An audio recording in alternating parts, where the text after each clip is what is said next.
Hello दोस्तों, तो आज के दिन से यहाँ बैटल थ्रू द हेवन का सीजन 7 शुरू होने वाला है। अब तक की कहानी में आप लोगों ने देख लिया कि कैसे ज़्यावियर अपने मास्टर के दोस्त जाओ फेंग से मिलने के लिए गया था ताकि वो उनसे मदद मांग सके, जिसके लिए मास्टर जाओ फेंग भी एग्री हो गए थे और वो ज़्यावियर को बताते हैं कि मुझे कुछ महीने चाहिए होंगे। इस दौरान सोल हॉल के बारे में जितनी इन्फॉर्मेशन हो सके मैं वो कलेक्ट करूंगा, जबकि दूसरी तरफ ज़्यावियर यहाँ पिल हॉल की तरफ रवाना हो गया ताकि वो 3000 बर्निंग फ्लेम को हासिल कर सके। ऐसा करने के बाद वो खुद को और ज्यादा पावरफुल कर सकता है और वो आसानी के साथ अपने मास्टर को बचा पाएगा। पर दूसरी तरफ लिन टैंग ने ज़्यावियर को चलते हुए रास्ते में बताया था कि यहाँ से डांटा सिटी बहुत ज्यादा दूर है, हमें एक वार्म होल की जरूरत पड़ेगी, जिसके लिए ज़्यावियर और लिन टैंग सफर करते करते यहाँ टियानहुआन सिटी की तरफ आ जाते हैं, क्योंकि उन्हें मालूम हुआ था कि टियानहुआन सिटी में एक वार्म होल है और यही वो सिटी है जहाँ पर ज़्यावियर का एक और दोस्त लिu किंग भी मौजूद होगा, जिससे मिलने के लिए ज़्यावियर बहुत ही बेताब था।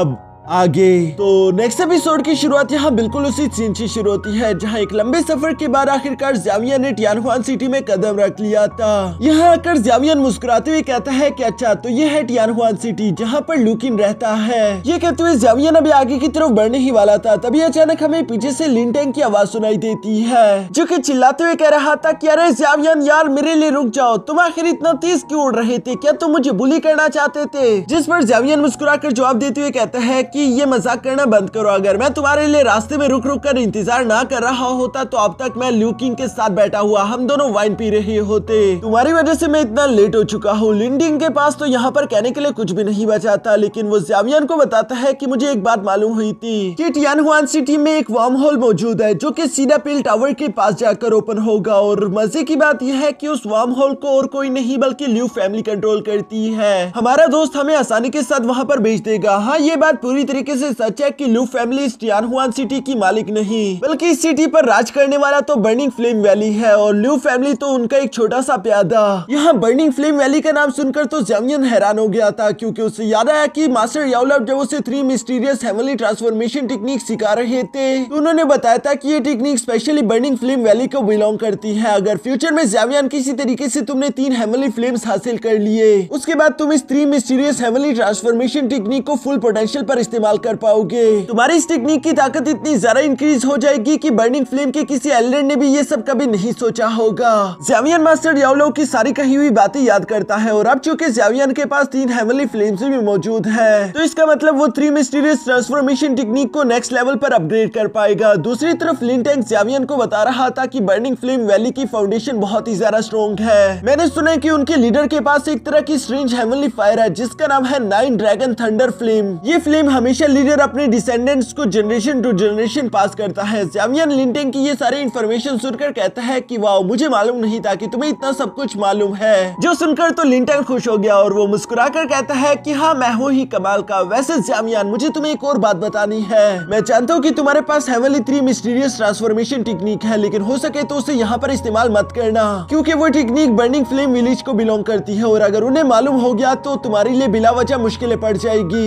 जिस पर ज़्यावियर जवाब देते हुए कहता है कि ठीक है, मैं समझ गया। तभी अचानक इन लोगों को पीछे से कुछ लोगों की आवाज सुनाई दी जो कि आपस में बातें करते हुए कह रहे थे कि लिu फैमिली तो बड़ी प्रॉब्लम में आ चुकी। उनका चैंग फैमिली के साथ वार्म होल को लेकर झगड़ा चल रहा है, क्योंकि चैंग फैमिली वार्म होल को खुद के लिए हथियाना चाहती है। यहाँ जब ज़्यावियर और लिन टैंग को मालूम हुआ कि उनका दोस्त लिu किंग मुसीबत में है तो वो लोग और भी तेजी के साथ आगे की तरफ बढ़ने लगे। इसके बाद सीन शिफ्ट होकर यहाँ वार्म होल के सामने बर्निंग फ्लेम विलेज के एक एल्डर पर आ जाता है, जो कि लिu फैमिली और चैंग फैमिली को अपने सामने खड़े करके कह रहा था कि हमारे वैली लीडर ने डिसाइड किया है कि तुम दोनों फैमिलीज में से जो भी हमें एक हाई लेवल का एल्केमिस्ट देगा उसी को ये इजाजत मिलेगी कि वो स्पेस वार्म होल को अगले 3 साल के लिए इस्तेमाल कर सके, क्योंकि वैली लीडर को कुछ पिल्स रिफाइन करने के लिए हाई लेवल एल्केमिस्ट की जरूरत थी। जो सुनकर लिu किंग तो बहुत ही ज्यादा परेशान हो गया, क्योंकि उन लोगों के पास कोई भी 6 ग्रेड का एल्केमिस्ट नहीं था। लेकिन वहीं पर मौजूद चैंग फैमिली का मास्टर तो अपने साथ यहाँ एक एल्केमिस्ट को लेकर आया हुआ था जिनका नाम था मास्टर ज़ेंग जुई, जिनकी वो तारीफ करते हुए कह रहे थे कि ज़ेंग जुई तो पूरे के पूरे डांटा सिटी में बहुत ही ज्यादा मशहूर है। इन जैसा टॉप ग्रेड का एल्केमिस्ट कहीं पर आपको नहीं मिलेगा।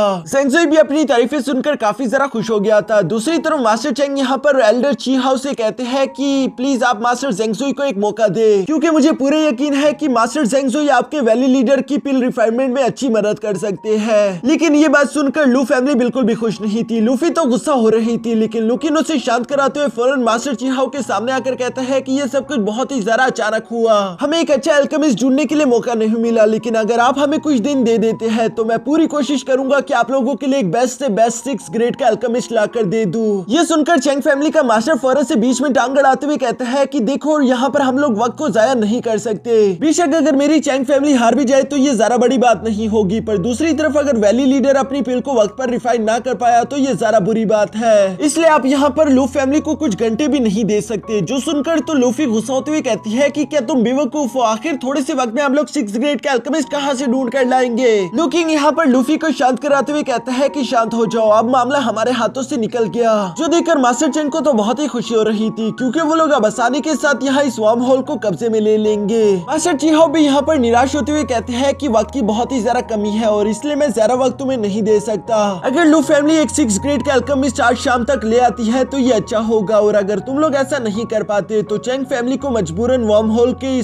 सारे राइट्स मिल जाएंगे। जो सुनकर तो लू फैमिली को बड़ा झटका लगा, पर तभी अचानक हमें पीछे से ज़्यामियन की आवाज सुनाई देती है, जो कह रहा था कि एक 6 ग्रेड के अल्केमिस्ट तो बहुत ही रेयर है, पर क्योंकि मैं यहाँ पर आ चुका हूँ इसलिए लू किंग तुम्हारी किस्मत अच्छी है। यहाँ पर ज़्यामियन की आवाज सुनकर तो सब लोग पीछे पलट कर देखते हैं और उन्हें देखने को मिलता है एक नौजवान लड़का जो कि धीरे धीरे से हवा में चलते हुए आगे की तरफ आ रहा था। उसका एनर्जी प्रेशर बहुत ही हाई है। लूफी तो उस लड़के को हवा में चलते हुए देखकर कहती है कि ये तो हवा में वॉक कर पा रहा है, यानी कि ये एक डोसोंग लेवल का वॉरियर होगा। दूसरी तरफ ज़्यामियन भी एक हाई प्रेशर के साथ फौरन जमीन पर आ जाता है, जिस प्रेशर की वजह से हम देखते हैं कि यहाँ मास्टर ज़ेंगजुई का विग हवा में उड़ गया। पीछे की तरफ ज़्यामियन ने चूंकि मास्क पहना हुआ था इसलिए कोई भी उसे पहचान नहीं पा रहा। लू किंग ज़्यामियन को गौर से देखते हुए कहते हैं कि पता नहीं क्यों ये इंसान को जाना पहचाना महसूस हो रहा है। लू किंग यहाँ इससे पहले कि उसे पहचान पाता तभी अचानक पीछे से हमें लिन टैंग की आवाज सुनाई देती है, जो कि कह रहा था कि लू किंग, लिनफी, तुमसे मिले हुए काफी वक्त हो गया। लगता है कि तुम लोग किसी परेशानी से गुजरे हो, पर फिक्र ना करो क्योंकि अब तुम्हारे दोस्त यहाँ पर पहुंच चुके हैं। दूसरी तरफ लू किंग तो अचानक से लिन टैंग को यहाँ पर देखकर सरप्राइज होते हुए कहता है कि लिन टैंग, आखिर तुम यहाँ पर क्या कर रहे हो।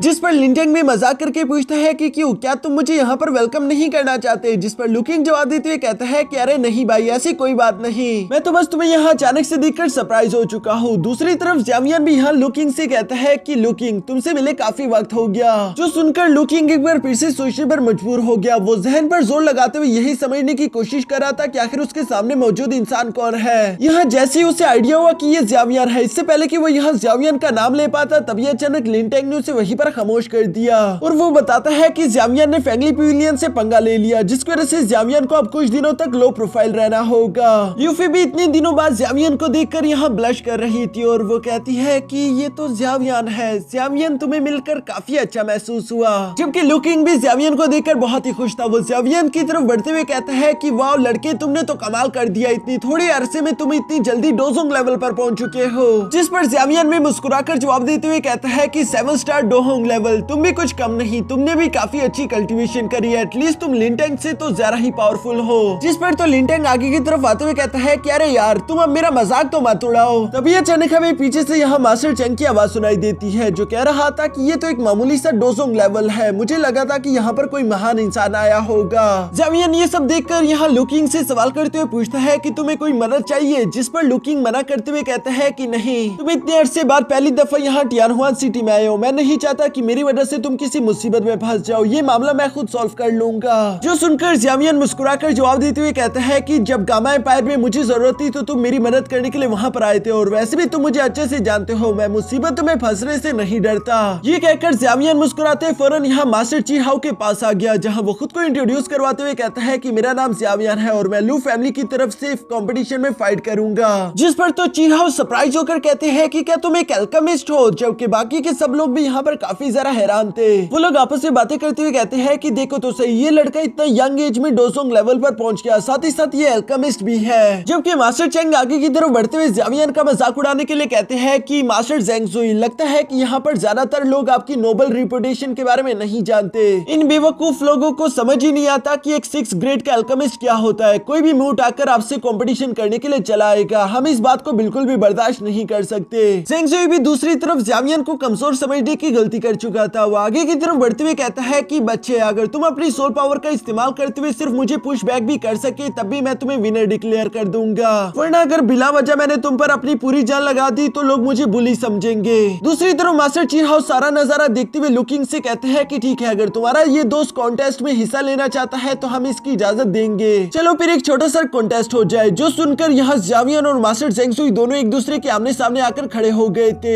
जहाँ पर जावियन काफी कूल तरीके से कहता है कि तुम सोल पावर की बात कर रहे थे ना, लेकिन सोल पावर कुछ ज्यादा नहीं हो जाएगी। जिस पर जेंगसुई हंसते हुए कहता है कि फिक्र ना करो बच्चे, मैं तुम पर रहम दिखाऊंगा, मैं तुम पर अपना फुल सोल पावर नहीं लगाने वाला। जावियन उसकी बात सुनकर गुस्सा होते हुए कहता है कि गधे, मैं तुम्हारी नहीं अपनी बात कर रहा था। ये कहते साथ ही जावियन ने अपनी सोल पावर प्रेशर यहाँ मास्टर जेंगसुई पर लगाना शुरू कर दिया, जिसे तो मास्टर जेंगसुई बर्दाश्त नहीं कर पा रहे थे। मास्टर चीहाओ भी अपने मन में सरप्राइज होते हुए कहते हैं कि इस तरह का प्रेशर मैंने सिर्फ डांटा सिटी में फिलहाल के एल्डर्स का ही महसूस किया है। मुझे मालूम नहीं था कि कोई और भी इतना ज्यादा ताकतवर हो पाएगा। इवन कि मास्टर चेंग को भी ये सब देखकर अपनी आंखों पर यकीन नहीं आ रहा था। वो सरप्राइज होते हुए कहते हैं कि ये बिल्कुल इम्पॉसिबल है। दूसरी तरफ मास्टर जेंगसुई भी गुस्सा होते हुए कहते हैं कि लड़के, तुम अपनी ये मामूली ट्रिक्स मुझ पर नहीं चल सकते। जो कहते साथ ही उसने फौरन अपने आसपास एक बैरियर शील्ड क्रिएट कर लिया ताकि वो जावियन के प्रेशर से खुद को बचा सके, लेकिन ऐसा करने के बावजूद भी वो उस प्रेशर के सामने टिक नहीं पा रहा। जो सब देखकर जावियन तो बोर हो चुका था, इसलिए वो अपनी फ्लेम का इस्तेमाल करते हुए वहाँ पर एक बहुत बड़ा हैमर समन कर लेता है, जिसका इस्तेमाल करते हुए जावियन ने फौरन से जेंगसुई की शील्ड पर अटैक कर दिया और इसके एक ही स्ट्राइक से वो शील्ड चकनाचूर हो गई। जबकि टकला जेंगसुई भी हार कर पीछे आ गिरता है। ये देखकर लू फैमिली तो काफी ज्यादा खुश हो गई थी, लेकिन दूसरी तरफ मास्टर चेंग को अभी भी यकीन नहीं आ रहा था। उन्हें लगता है कि जरूर जावियन ने कोई चीटिंग की होगी, आखिर वो मास्टर जेंगसुई को कैसे हरा सकता है। दूसरी तरफ जावियन उसके साथ वक्त जाया नहीं करता, बल्कि वो मास्टर चीहाओ के पास आकर कहता है कि आपने खुद कॉन्टेस्ट देख लिया, अब आप विनर को डिसाइड कर सकते हो। जिस पर तो मास्टर चीहाओ मुस्कुराते हुए लू किंग से कहते हैं कि मुझे मालूम नहीं था कि तुम्हारा ये दोस्त इतना ज्यादा एक्स्ट्रा ऑर्डिनरी होगा।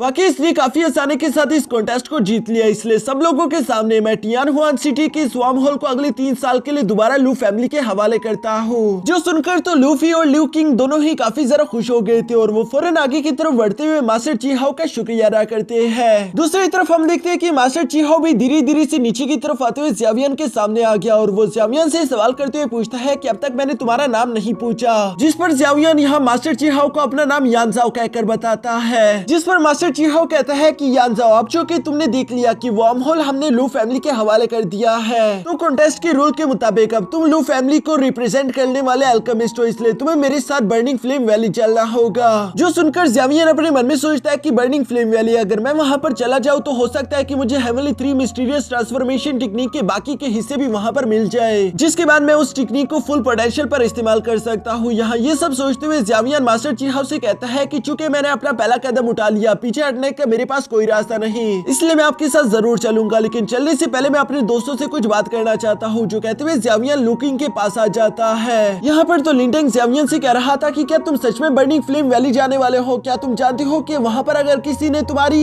यहाँ इससे पहले कि लिंटेंग आगे की बात कर पाता, जावियन ने फौरन उसे चुप करा दिया और वो लू किंग से कहता है कि मुझे बस तुम्हारी एक मदद चाहिए। जो मदद क्या होगी फिलहाल तो हमें उसके बारे में नहीं बताया जाता, लेकिन लू किंग उसके लिए तैयार था। इसके बाद सीन शिफ्ट होकर दूसरी तरफ यहाँ जावियन और मास्टर चीहाओ पर आ गया, जो कि एक फायर क्रेन का इस्तेमाल करते हुए बर्निंग फ्लेम विलेज की तरफ बढ़ रहे थे। यहाँ रास्ते में जावियन मास्टर चीहाओ से सवाल करते हुए पूछता है, मैं जानना चाहता हूँ कि आखिर बर्निंग फ्लेम वैली को एक हाई लेवल अल्केमिस्ट की जरूरत क्यों है? जिस पर मास्टर चीहाओ जावियन को बताते हैं क्योंकि हमारे वैली लीडर को एक हाई लेवल की पिल रिफाइन करनी थी और वो एक अल्केमिस्ट नहीं है, इसलिए उन्होंने डिसाइड किया कि वो बहुत सारे हाई लेवल अल्केमिस्ट को इनवाइट करके उनमें से 2 अल्केमिस्ट को सेलेक्ट करेंगे ताकि वो अल्केमिस्ट पिल रिफाइनमेंट में उनकी मदद कर सके। और यकीनन एक बार अगर वो लोग कामयाब हो गए तो ये बात तो सच है कि बर्निंग फ्लेम वैली उन अल्केमिस्ट को बहुत बड़ा इनाम देगी। जो सुनकर जावियन समझ गया था कि यानी वहाँ पर एक दूसरा कंपटीशन होगा, क्योंकि वहाँ पर और भी कई सारे अल्केमिस्ट मौजूद होंगे। जावियन को यहाँ पर सोचते हुए देखकर मास्टर चीहाओ कहते हैं कि फिक्र मत करो, अगर बर्निंग फ्लेम वैली के लीडर ने तुम्हें सेलेक्ट ना भी किया तब भी वो तुम्हें खाली हाथ वापस आने नहीं देंगे। चूंकि तुमने वहाँ पर आने के लिए मेहनत की है, इसलिए तुम्हें उसका इनाम जरूर मिलेगा। यहाँ ये सारी बातें बताने के बाद मास्टर चीहाओ कहते हैं कि यानजाओ चलो तैयार हो जाओ, क्योंकि हम लोग बर्निंग फ्लेम वैली में पहुंचने वाले हैं। इसके बाद नेक्स्ट सीन हम लोगों को यहाँ बर्निंग फ्लेम वैली के हॉल का दिखाया जाता है, जहाँ मास्टर चीहाओ जावियन को लेकर अपने साथ वहाँ पर पहुंच गए थे, जहाँ पर पहले से और भी कई सारे अल्केमिस्ट बैठे हुए हैं। साथ ही साथ वहाँ पर सेक्ट लीडर की बेटी भी मौजूद थी, जिनका नाम मिस टैंगहोयर था। यहाँ पर मास्टर चीहाओ मिस टैंगहोयर से कहते हैं कि मैं टियानहुआन सिटी से इस लड़के को लेकर आया हूँ, जो कि एक अच्छा अल्केमिस्ट है। मिस टैंगहोयर को तो यकीन नहीं आ रहा था कि इतना नौजवान लड़का एक अच्छा अल्केमिस्ट कैसे हो सकता है, लेकिन मास्टर चीहाओ यकीन दिलाते हुए कहते हैं कि मुझ पर भरोसा करो, ये लड़का दिखने में बेशक जवान है, लेकिन ये ऑलरेडी डोसोंग लेवल पर पहुंच गया। साथ ही साथ ये एक 6th ग्रेड का अल्केमिस्ट भी है। जो सुनकर तो वहाँ पर मौजूद बाकी के अल्केमिस्ट भी काफी ज्यादा सरप्राइज हो गए थे। इवन की कुछ तो यहाँ पर मास्टर चीहाओ का मजाक उड़ाने लगते हैं। उन्हें लगता है कि जरूर इस लड़के ने मास्टर चीहाओ को बेवकूफ बना दिया होगा, क्योंकि ये बिल्कुल पॉसिबल नहीं। दूसरी तरफ अचानक ही सब लोग एक खतरनाक एनर्जी महसूस करते हैं, जो कि किसी और की नहीं बल्कि मास्टर टैंक ज़ेन की थी, जो कि इस बर्निंग फ्लेम वैली का लीडर था। वो यहाँ पर एक स्पेस टाइम क्रैक पोर्टल का इस्तेमाल करते हुए हॉल के अंदर इंटर हो जाता है, जिन्हें देखकर सबके सब अल्केमिस्ट खड़े होकर रिस्पेक्ट पेश करते हैं। दूसरी तरफ हम देखते हैं कि मास्टर टैंक ज़ेन की नजर तो फौरन जामियन पर पड़ गई, जिसके बारे में वो सवाल करते हुए पूछता है कि नन्हे दोस्त आखिर तुम कौन हो, जिस पर जामियन खुद को इंट्रोड्यूस करवाते हुए कहता है कि मैं यानजा हूँ। दूसरी तरफ मास्टर चीहाओ ने भी बता दिया था कि ये लू फैमिली की तरफ से आया है। Sect leader tank Zen master Chihao की सारी बातें सुनने के बाद कहते हैं कि एक डोसोंग लेवल का वॉरियर, साथ ही साथ एक बेहतरीन 6 ग्रेड का अल्केमिस्ट, ये काम तो वाकई में काफी ज्यादा मुश्किल है। लेकिन दूसरी तरफ मास्टर टैंक की बेटी को ज़ियावियान पर जरा सा भी भरोसा नहीं था। वो अपने फादर से कहती है कि आखिर आप इस पर भरोसा कैसे कर सकती हो सकता है कि ये झूठ बोल रहा हो, मुझे लगता है कि टेस्ट के दौरान यकीनन ये फेल हो जाएगा। जिस पर मास्टर टैंक गुस्सा होते हुए अपनी बेटी से कहते हैं कि तुम इस तरह से रूडली बिहेव नहीं कर सकती। साथ ही साथ वो ज़ियावियान से माफी मांगते हुए कहता है कि अगर मेरी बेटी की बातें तुम्हें बुरी लगी हो तो प्लीज उसे माफ कर देना। जिस पर ज़ियावियान जवाब देते हुए कहता है कि नहीं मास्टर टैंक को मुझसे माफी मांगने की कोई जरूरत नहीं, मैं तो बस सिर्फ खुशकिस्मत हूँ जो मैं यहाँ तक पहुँच पाया। दूसरी तरफ मास्टर टैंक ज़ेन भी सब लोगों से कहते हैं कि चूंकि अब तुम सब लोग यहाँ पर ऑलरेडी मौजूद हो तो फिर मैं तुम लोगों को इस कॉन्टेस्ट के रूल समझाना शुरू कर देता हूँ। यहाँ पर एक छोटा सा कंपटीशन होगा, क्योंकि मुझे सिर्फ 2 अल्केमिस्ट चाहिए जिनकी मैं मदद ले सकूँ एक लेवल 7 की पिल को रिफाइन करने के लिए। चूंकि मैं एक अल्केमिस्ट नहीं हूँ इसलिए मुझे अल्केमिस्ट की जरूरत पड़ी, वरना ये काम मैं खुद भी कर सकता था। पर यहाँ एक लेवल 7 की पिल को रिफाइन करने वाली बात सुनकर तो वहाँ पर मौजूद सारे अल्केमिस्ट हैरान हो गए थे और वो लोग आपस में बातें करने शुरू हो गए। दूसरी तरफ मास्टर टैंक ज़ेन यहाँ पर इन लोगों को कंपटीशन की रूल समझाते हुए कहता है कि जो भी मेरी 9 ड्रैगन लाइटनिंग थंडर फ्लेम के सामने टिक पाया वही इस कॉन्टेस्ट के बाद सिलेक्ट हो पाएगा। यहाँ ज़ियावियान ये सारी बातें सुनकर खुश होते हुए कहता है कि आखिरकार मुझे 9 ड्रैगन लाइटनिंग थंडर फ्लेम की पावर देखने को मिलेगी। ये कहते साथ ही मास्टर टैंक ज़ेन अपनी फ्लेम को एक्टिवेट कर चुके, जिसकी वजह से वहाँ पर 9 ड्रैगन समन हो जाते हैं और उन सब में थंडर की फ्लेम पावर थी, जो कि तीसरी के साथ पूरे हॉल में यहाँ वहाँ बिखर गए थे। ये देखकर सबके सब अल्केमिस्ट घबरा गए, लेकिन दूसरी तरफ ज़ियावियान तो शांति के साथ अपनी वाइन को एंजॉय कर रहा था। यहाँ नीचे मौजूद सारे अल्केमिस्ट के चेहरों पर डर था, जबकि दूसरी तरफ ज़ियावियान मुस्कुराते हुए इस बात से खुश था कि उसने एक नई फ्लेम की पावर चेक करी। साथ ही हम वहाँ पर एक और बूढ़े मास्टर को भी देखते हैं, जो कि शायद एक बेहतरीन अल्केमिस्ट था। वो यहाँ पर इस फ्लेम को देखते हुए कहता है कि ये तो फोरिजन फ्लेम में 12th रैंक पर बिलोंग करती है। मैंने आज से पहले सिर्फ 9 ड्रैगन लाइटनिंग थंडर फ्लेम के बारे में सुना था और आज इसे अपनी आंखों से देखकर मुझे काफी अच्छा लगा। दूसरी तरफ वहाँ पर मौजूद बाकी के अल्केमिस्ट इस फ्लेम की ब्रूटल पावर देखकर काफी ज्यादा परेशान हो गए थे। उनमें से एक आगे की तरफ खड़ा होते हुए कहता है कि अगर हम सब लोग मिलकर काम करें तो मुझे पूरा यकीन है कि हम लोग इस 9 ड्रैगन थंडर फ्लेम के सामने टिक पाएंगे। जो सुनकर वो लोग बिल्कुल ऐसा ही करते हैं, लेकिन ये तो उनकी गलतफहमी थी, क्योंकि उनके मामूली फ्लेम्स बिल्कुल भी इस 9 ड्रैगन थंडर फ्लेम के सामने टिक ही नहीं पा रहे।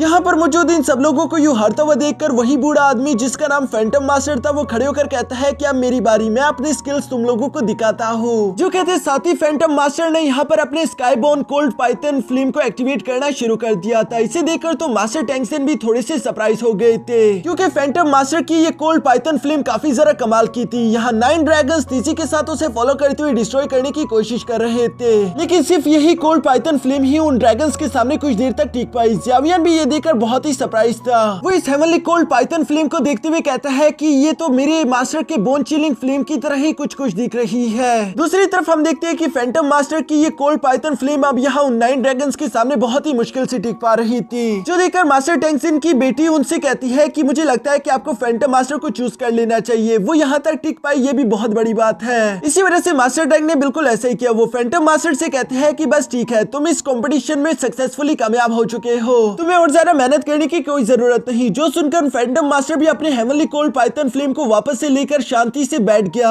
हालांकि उसके चेहरे पर हम ये बात साफ साफ देख पा रहे थे कि वो काफी बुरी तरीके से एग्जॉस्ट हो चुका है। अब यहाँ फैंटम मास्टर के बाद मास्टर टैंक ज़ेन ज़ियावियान से सवाल करते हुए पूछते हैं कि यान ज़ियाओ, क्या इसके बाद तुम कोशिश करना चाहोगे? जिस पर तो उनकी बेटी ज़ियावियान का मजाक उड़ाते हुए कह रही थी कि यही तुम्हारे पास आखिरी मौका है, अगर तुम्हें डर लग रहा है तो यहाँ से भाग जाओ, वरना मेरे फादर की 9 ड्रैगन हेवनली थंडर फ्लेम तुम्हारी पूरी की पूरी बॉडी को राख में बदल सकती है। यहाँ वो अभी ये कह ही रही थी, तभी अचानक ज़ियावियान ने अपनी हेवनली फ्लेम एक्टिवेट कर ली, जिसका ऑरा बहुत ही ज्यादा खतरनाक था। सब लोग ही उसे देखकर बहुत ज्यादा सरप्राइज हो चुके थे। मास्टर टैंक ज़ेन भी हैरान होकर कहते हैं कि तुम्हारे पास एक हेवनली फ्लेम है, जबकि दूसरी तरफ ज़ियावियान एटीट्यूड के साथ मिस हुआई से कहता है कि तुम मेरी फिक्र मत करो, मेरे तो कपड़े भी इन फ्लेम से नहीं जलने वाले। फैंटम मास्टर भी ज़ियावियान की इस हेवनली फ्लेम को को देखकर काफी ज्यादा सरप्राइज थे, जबकि दूसरी तरफ बाकी के अल्केमिस्ट को ज़ावियन अभी भी कमजोर दिख रहा था। वो लोग बातें करते हुए कहते हैं कि हाँ बेशक तुम्हारे पास हेवनली फ्लेम है, लेकिन लाजमी तो नहीं कि तुम्हारी ये heavenly flame nine dragon thunder flame से ज्यादा ताकतवर हो। जो सुनकर ज़ावियन खड़े होकर धीरे धीरे यहाँ मैदान के बीच में आने लगा। मिस हुआइर ज़ावियन की तरफ देखते हुए कह रही थी कि चलो मुझे दिखाओ कि आखिर तुम्हारे पास कौन सी ट्रिक्स है। दूसरी तरफ नीचे मौजूद ज़ावियन ने अपनी ग्लेस फ्लेम का इस्तेमाल करते हुए एक एंग्री बुद्धा लोटस क्रिएट कर लिया था, जिसे वो हवा में बेचते हुए कहता है कि चलो फिर इस कॉन्टेस्ट को शुरू करते हैं। यह एंग्री बुद्धा लोटस हवा में आते साथ ही उन ड्रैगन्स के बीच में आ चुकी थी, जहां वो 9 के 9 ड्रैगन्स उस एंग्री बुद्धा लोटस पर हमला करने की कोशिश करते हैं, लेकिन वो अपनी एनर्जी से एंग्री बुद्धा लोटस को अपनी जगह से हिला भी नहीं पा रहे थे, जो देखकर मास्टर टैंक तो सरप्राइज हो गए। दूसरी तरफ हम देखते हैं कि ज़ावियन यहाँ पर गुस्से के साथ अपनी मुट्ठी बंद करते हुए कहता है कि चलो इसे दिखा दो कि तुम क्या कर सकते हो। ज़ावियन के ये कहते साथ ही अचानक उसका एंग्री बुद्धा लोटस पहले से भी साइज में काफी ज्यादा बड़ा हो गया और वो एनर्जी ब्लास्ट के साथ फट जाता है। जो एनर्जी इतनी ज्यादा खतरनाक थी कि वो 9 के 9 ड्रैगन्स काफी ज्यादा घबरा चुके थे और वो तेजी के साथ वापस से मास्टर टैंक्सन के पास आ जाते हैं, जो देखकर उनकी बेटी हैरान होती हुई कहती है कि ये बिल्कुल इम्पॉसिबल है। दूसरी तरफ बाकी के सब लोग भी काफी ज्यादा सरप्राइज थे, जबकि मास्टर टैंक्सन कहते हैं कि ये लड़का वाकई में काफी ज्यादा एक्स्ट्रा ऑर्डिनरी है, लेकिन मुझे समझ नहीं आ रहा कि मैंने हेवनली फ्लेम लिस्ट में कभी भी इस हेवनली फ्लेम को नहीं देखा। हाँ बेशक उसका ये एंग्री बुद्धा लोटस अटैक एक ब्लू लोटस अर्थ हेवनली फ्लेम की जैसा ही लग रहा है, लेकिन ये वो नहीं, क्योंकि वो 19 रैंक पर था। अगर ये वही हेवनली फ्लेम होती तो ये कभी भी मेरी 9 ड्रैगन थंडर फ्लेम को ना हरा पाती। हराना तो अलग चीज है, मेरी 9 ड्रैगन इसकी एनर्जी से ही कांप उठे हैं। दूसरी तरफ बाकी के सब लोग भी यहाँ पर ज़ावियन के बारे में बात कर रहे थे कि ये लड़का कितना ज्यादा कूल है, जबकि हम देखते हैं कि ज़ावियन ने यहाँ पर एंग्री बुद्धा लोटस वापस रख लिया था और वो खुद मास्टर टैंक के सामने आते हुए कहता है कि मास्टर टैंक क्या मैं इस कंपटीशन में सक्सेसफुल हो चुका, जिस पर तो मास्टर टैंक खुश होते हुए कहते हैं कि हाँ बेशक तुम कामयाब हो चुके हो, इसलिए फैंटम मास्टर और तुम ही मेरी मदद करोगे। तुम दोनों की मदद अब चूंकि मुझे मिलने वाली है, तो इसलिए मुझे लगता है कि मेरी सक्सेस के चांसेस और भी ज्यादा इंक्रीज हो गए। और अगर एक बार मैं अपने 7th ग्रेड के उस पिल को रिफाइन करने में कामयाब हो जाता हूँ तो फिक्र मत करो, मैं तुम दोनों को बहुत बड़ा इनाम दूंगा। जो सुनकर ज़ावियन मौके पे चौका मारने के लिए मास्टर टैंक से कहता है कि क्या वो इनाम कोई बर्निंग फ्लेम वैली की टेक्निक या फिर फाइटिंग स्किल हो सकती है। जो सुनकर मास्टर टैंक ज़ावियन को जवाब देते हुए कहते हैं कि हाँ अगर वो हमारे बर्निंग फ्लेम विलेज का कोई सीक्रेट ना हो तो बेशक मैं वो तुम्हें दे दूंगा। बताओ यानज़ो कि आखिर तुम्हारी नजर किस टेक्निक पर है। जो सुनकर ज़ावियन जवाब देते हुए कहता है कि मुझे 3 हेवनली मिस्टीरियस ट्रांसफॉर्मेशन टेक्निक चाहिए। और यहाँ ज़ावियन के ये कहते साथ ही हमारा ये एपिसोड यहीं पर खत्म हो गया।